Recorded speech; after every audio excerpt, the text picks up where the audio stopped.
have one of these too. I have extra ones and extra hats.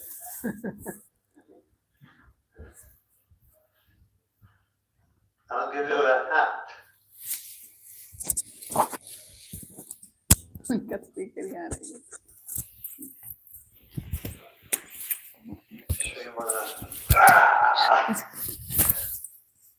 Don't go to India, stay here.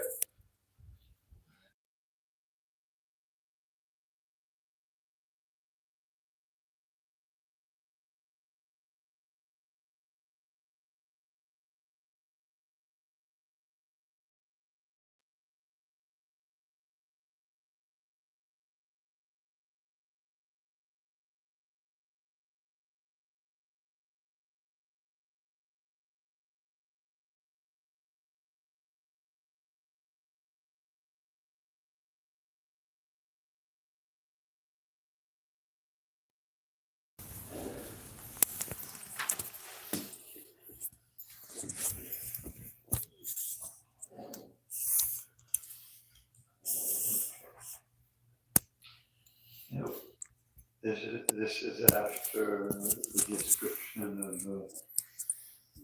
I didn't come here.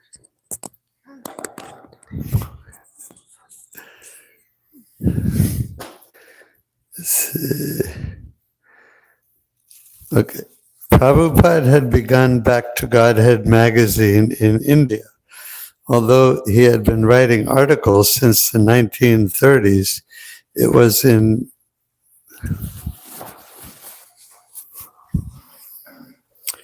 It was in 1944 in Kolkata, that he had single-handedly begun the magazine in response to his spiritual master's request that he preach Krishna consciousness in English. It had been with great difficulty that through his pharmaceutical business he had managed to gather the 400 rupees a month for printing. And he had single-handedly written, edited, published, financed, and distributed each issue.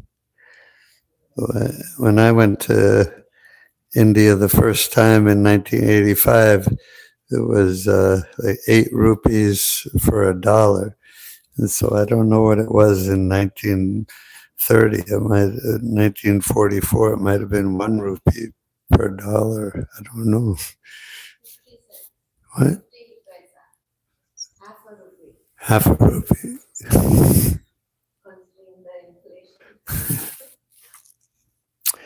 So it was 400 rupees a month was a lot of money. And he had single-handedly written, edited, published, financed, and distributed each issue. In those early years, Back to Godhead had been Prabhupada's major literary work and preaching mission. He had envisioned widespread distribution of the magazine, and he had thought of plans for spreading the message of Lord Chaitanya all over the world. He had drawn up a list of major countries and the number of copies of Back to Godhead he wanted to send to each. He sought donations to finance this project, but help was scarce.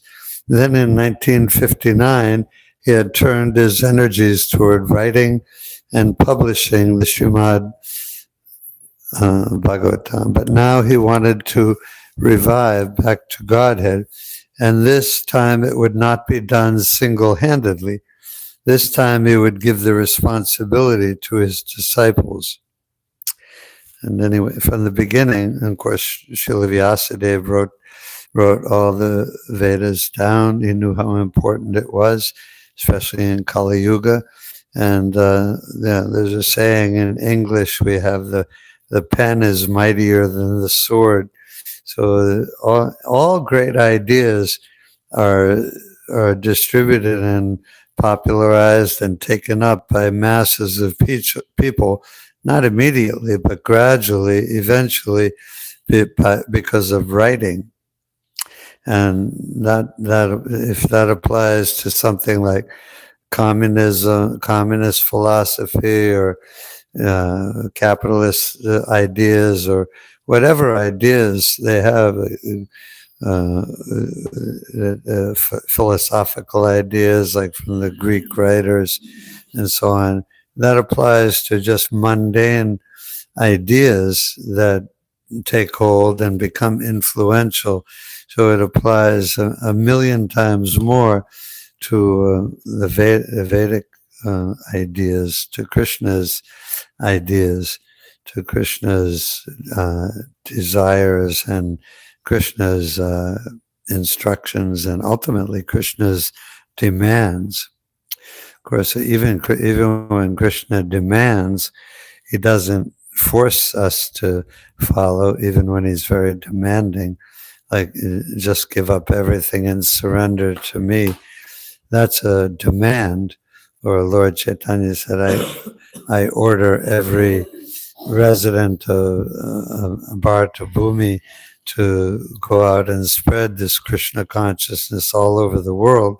That's a demand. It's an order, but it's not like but Krishna doesn't force us, but he is demanding.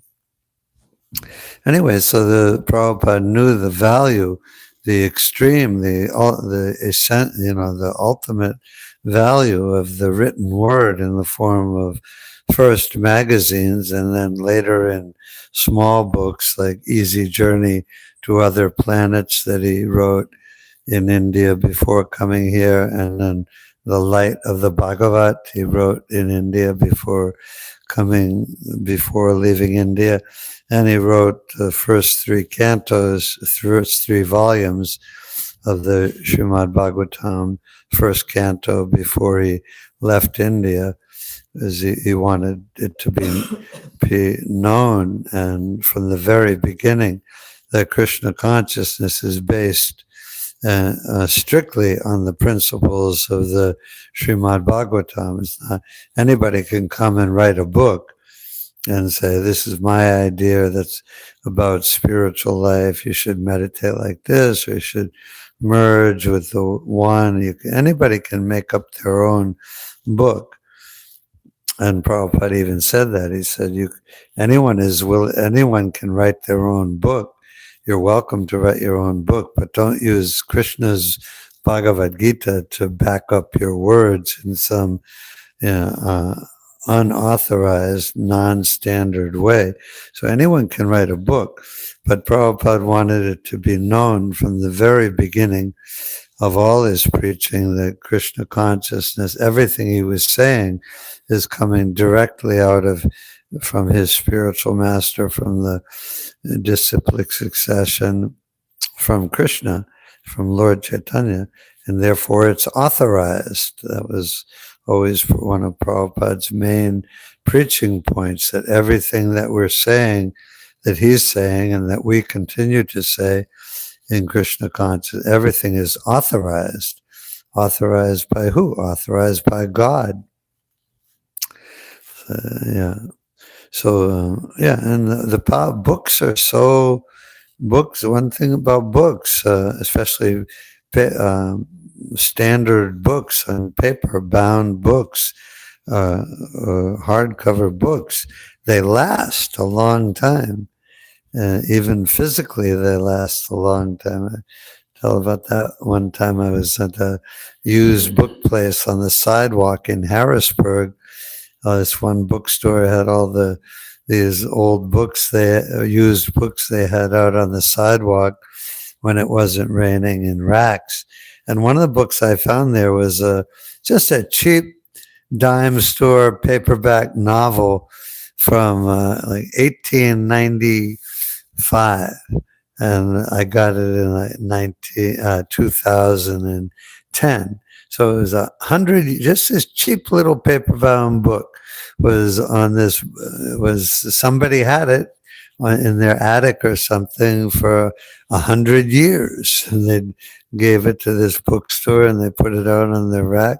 So you never know. Somebody will take a book and they don't care about it maybe, but they'll bring it home, put it on their bookshelf, and maybe 100 years or 200 years from now a kid or a grandkid or a great-great-grandkid will find it in the attic, and they'll going through their great-grandparents' stuff. They'll say, I wonder what they were reading back then, 150, 200 years ago, and he'll find a Bhagavad Gita as it is, and he'll read it, and he'll become a devotee.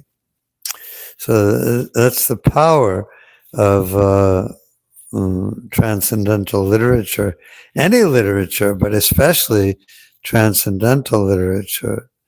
The message is timeless. This would but now he wanted to revive back to Godhead, and this time it would not be done single-handedly. This time he would give the responsibility to his disciples. Greg Scharf, now Gargamuni, since his recent initiation, found a press. A country club in Queens was trying to sell its small A.B. Dick brand, A.B. Dick press. Prabhupada was interested, and he rode out to Queens in a borrowed van with Gargamuni and Kirtananda to see the machine. It was old, but in good condition. The manager of the country club wanted $250 for it. Prabhupada looked over the machine carefully and talked with the manager. Prabhupada already knew about all aspects of printing, publishing from his experience in India. So he looked over the machine and he talked with the manager, telling him of his spiritual mission. The manager mentioned a second-hand press he had on hand and explained that mentioned a second press he had on hand and explained that neither machine was actually of any use to him. So Prabhupada said he would pay $250 for both machines. I think that means he wanted them half of what he was selling them for. Yeah, we give him $250 total for the machine, both of them. And the company club did not really need them. And besides, the manager should help out, since Prabhupada had an important spiritual message to print for the benefit of all humanity. The man agreed. Prabhupada had Gargamuni and Kirtananda load both machines into the van, and ISKCON had its first printing press. And that's the thing that devotees used to, following Prabhupada's example, they used to do, and I'm sure devotees still do it to some extent, but even in business dealings, they'd preach to the people and say, well, can you give it to us half the price, or give it to us for free? We're using it in Krishna's service. You should just give it to us, or at least give it to us. Give both of them to us for the price of the one. And oftentimes, devotees are very successful doing that,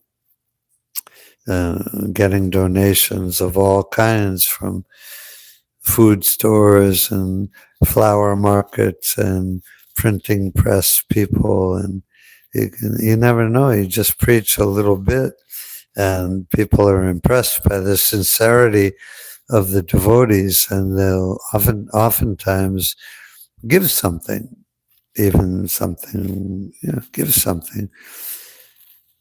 Srila Prabhupada gave over the editorship of Back to Godhead magazine to Hg and Rai Ram. For so many years, he had taken Back to Godhead as his personal service to his spiritual master, but now he would let young men like Hg, the college English teacher, and Rai Ram, the professional writer, take up Back to Godhead magazine as their service to their spiritual master. In a short time, Hg and Rai Ram had compiled the first issue and were ready to print. And that's a basic principle of Krishna consciousness that I learned very early when I coming to the temple after initiation or before initiation. But we shouldn't think, when you're doing a service, you should think that have the attitude and think, I'm helping my spirit, assisting my spiritual master to do this service. I'm offering the artik. I'm assisting my spiritual master to offer the artik, or to cook, or to clean, or to distribute books. And that's the way Krishna consciousness goes on and on. When you take over something in the material world from your boss or from some higher up, you say, okay, he's gone. Now it's my service. I'm doing it. Now I'll get the credit. But in Krishna conscious life, we keep the attitude that I'm assisting my spiritual master to do this service. And that's how Krishna consciousness is transmitted generation to generation, to guru to disciple, over and over again. This is the next section. It was an off night in the 26th Second Avenue, no public kirtan and lecture, and Swamiji was up in his room working on his translation of Srimad Bhagavatam. Downstairs, the printing of the first issue had been going on for hours. I guess they had the press machines in the storefront building. Roy Ram had typed the stencils, and during the printing, he had stood nervously over the machine, examining the printing quality of each page, stroking his beard and murmuring, Now it was time to collate and staple each magazine.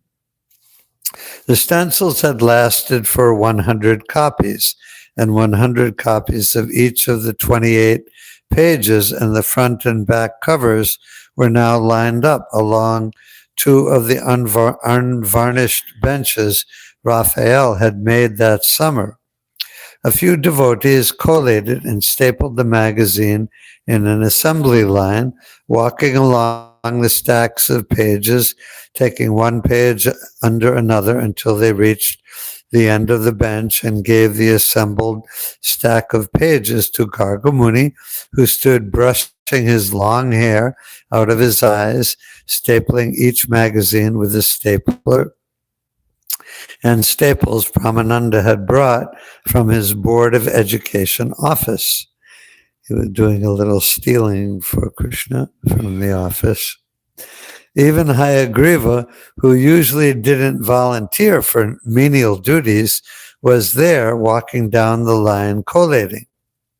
Suddenly the side door opened, and to their surprise, they saw Swamiji looking in at them. Then he opened the door wide and entered the room.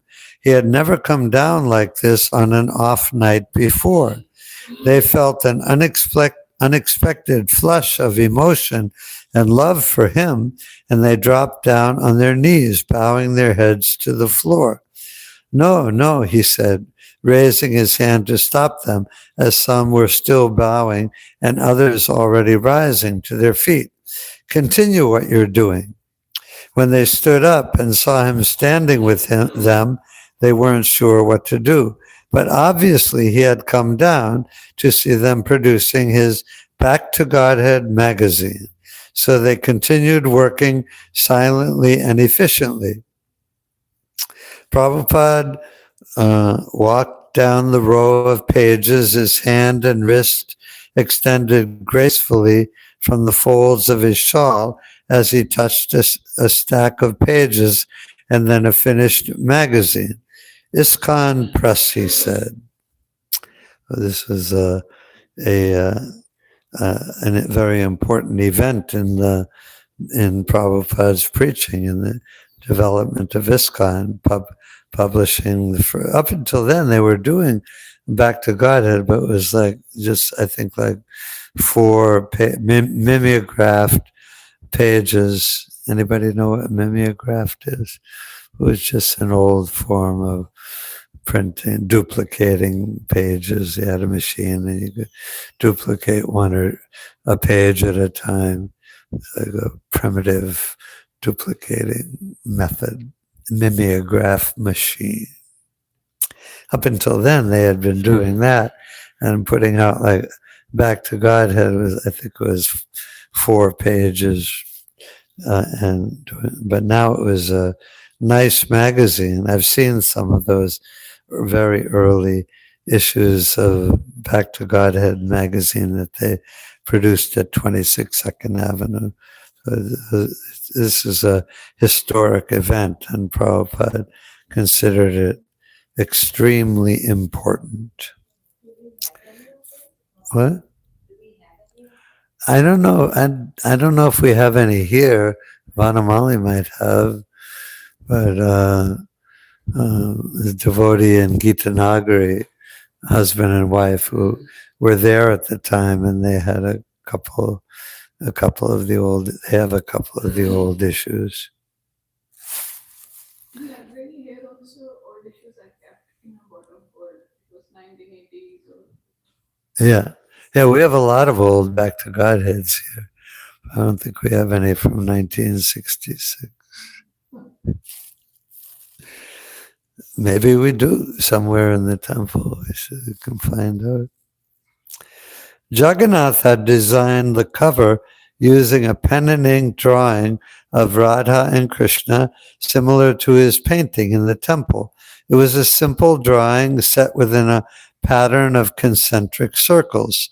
The first page opened with the same motto Prabhupada had used for years on his Back to Godhead. Godhead is light, nescience is darkness. Where there is Godhead, there is no nescience. Very basic principle of Krishna consciousness, Prabhupada. So if you're in a dark room and you can't see, if it's completely dark, you can't see anything. And that's the material world. It's not completely dark. There's always pure devotees. There's always it's never completely dark, but the material world is a dark place.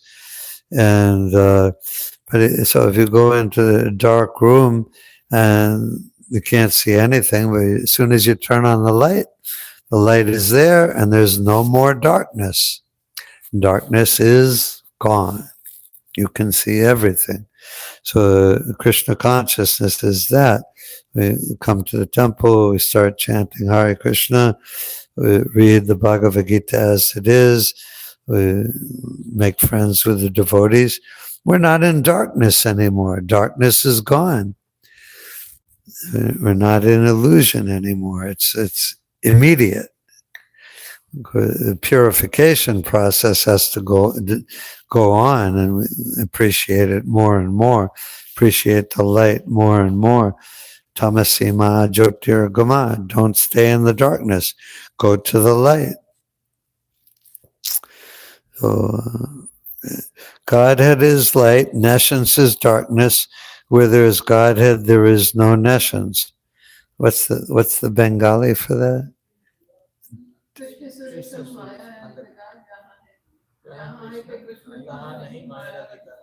Yeah. That's a verse in the Chaitanya Charitamrita. Yeah. And on the same page, Hayagriva had not been able to resist giving a quotation from William Blake, who's an English poet from the 1800s or 1700s. William Blake, approved by Swamiji, he showed it to Prabhupada first, which substantiated the philosophy of Krishna consciousness. God appears and God is light. To those poor souls who dwell in night, but does a human form display to those who dwell in realms of day. God appears and God is light to those poor souls who dwell in night, but does a human form display to those who dwell in realms of day. Krishna comes, and we see him as a human being, human form, and then we're in the daylight. Although the editorial spoke of Blake, Whitman, and Jesus Christ, it stressed It is to teach this science of devotion to God that Swami Bhaktivedanta has come to America. His message is simple: the chanting of the holy name of God. Hare Krishna, Krishna Krishna, Hare Hare, Hare Rama, Rama Rama, Hare Hare. Following the orders of his spiritual master, His Divine Grace, Sri Srimad Bhaktisiddhanta Saraswati Goswami Prabhupada. Swami Bhaktivedanta began the initial publication of Back to Godhead in 1944. This bi-monthly, published from 1944 to 1956 in Vrindavan, India, established Swami Bhaktivedanta as the leading personalist in India. This issue marks the first publication of Back to Godhead in the West. The main article, a summary of a lecture given by Prabhupada, was based on notes taken by Umapati. It has been said that when we wake up and when we go to sleep, we beat our minds 1,000 times with a shoe. Pretty strict quotation for the first article. When the mind says things like, why sing Hare Krishna? Why not take LSD? We should beat it with the same shoe. However, if we always think of Krishna, no beating will be necessary. The mind will be our best friend. And there was an article by Hayagriva entitled, Flip Out and Stay. Flip out was a term they used for when they were high on drugs. Flip out. Or freak out. And there was, Hayagriva had quoted liberally from Hart Crane and Walt Whitman, two other more recent English writers. This is from his Hayagriva's article, not from the writers, but from him. No wonder so many young collegiates are trying to flip out permanently on super drugs. Perhaps this is their way of saying, we don't want any part of the hell you've made for yourselves. So they use psychedelics as a springboard to propel themselves into different realms. But the drug flip is only temporary. It is temporary because it is artificial. One really begins to wonder where all these trips are leading. Hayagriva concluded that Krishna Kirtan is the quickest way to flip out without coming down. Stay high forever. Your associates will think you mad. That is the first sign of progress. Just let others be mad for Maya, the old ephemeral lures of women and gold, but you be mad instead for the reality. That's us. We're different from everyone else. We're mad for the reality. We're not mad for the illusion anymore. There's still some attraction to the illusion. We've been conditioned souls for so long, but we know that it's not good. But when you're in illusion, you think the illusion is good. But when you're in Krishna consciousness, there's still some attraction. But you know it's not good.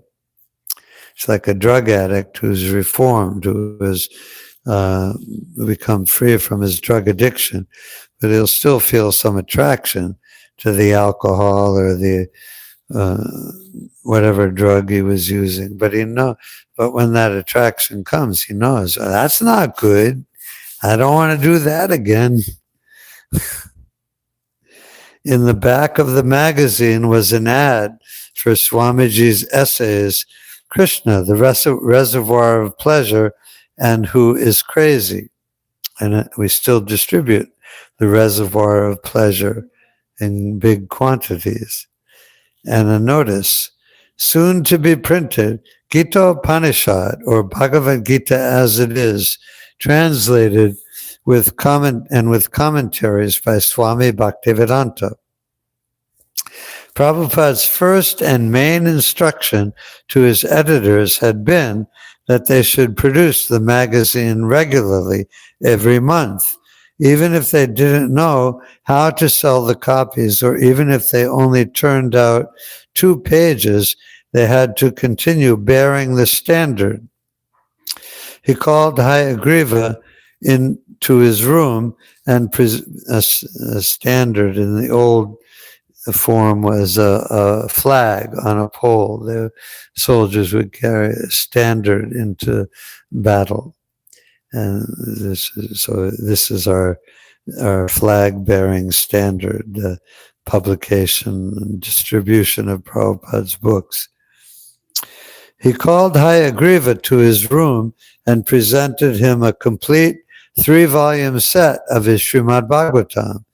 On the front page of each volume he had written, "To Shriman Hayagriva Das Brahmachari, with my blessings, A.C. Bhaktivedanta Swami."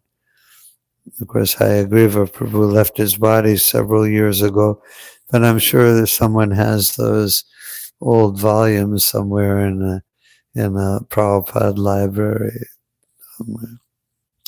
Those devotees in Gitanagari, the husband and wife, they have an original set of those that they bought in New York, and I think they bought it in a bookstore, and not directly from Prabhupada, I'm pretty sure, but they got it in 1966. And Satsvarup Maharaj has his original set of those, and I'm sure there's quite a few sets of them around the world, but they're pretty rare now.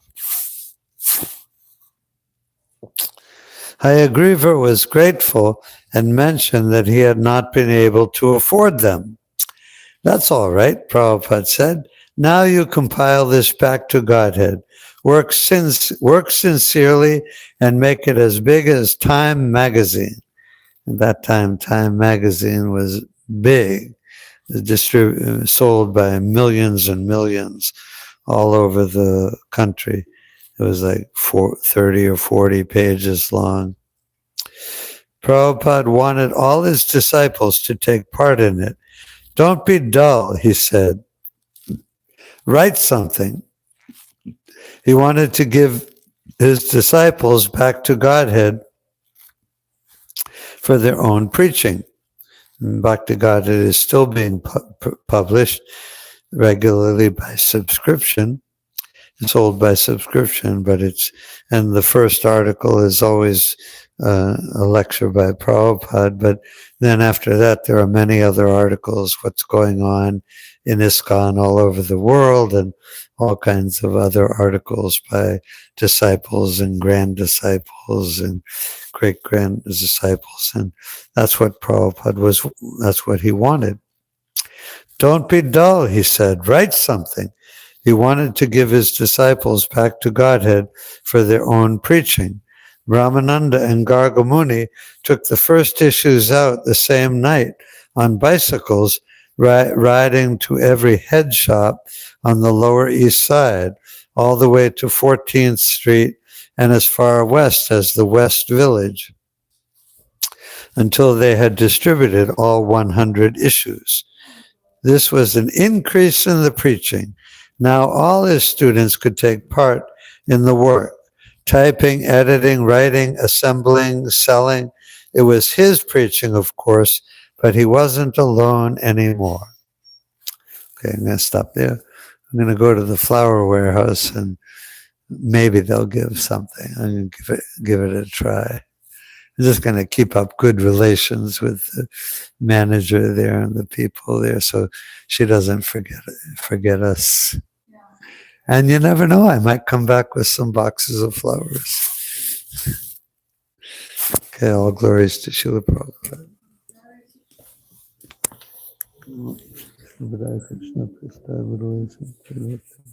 Thank you.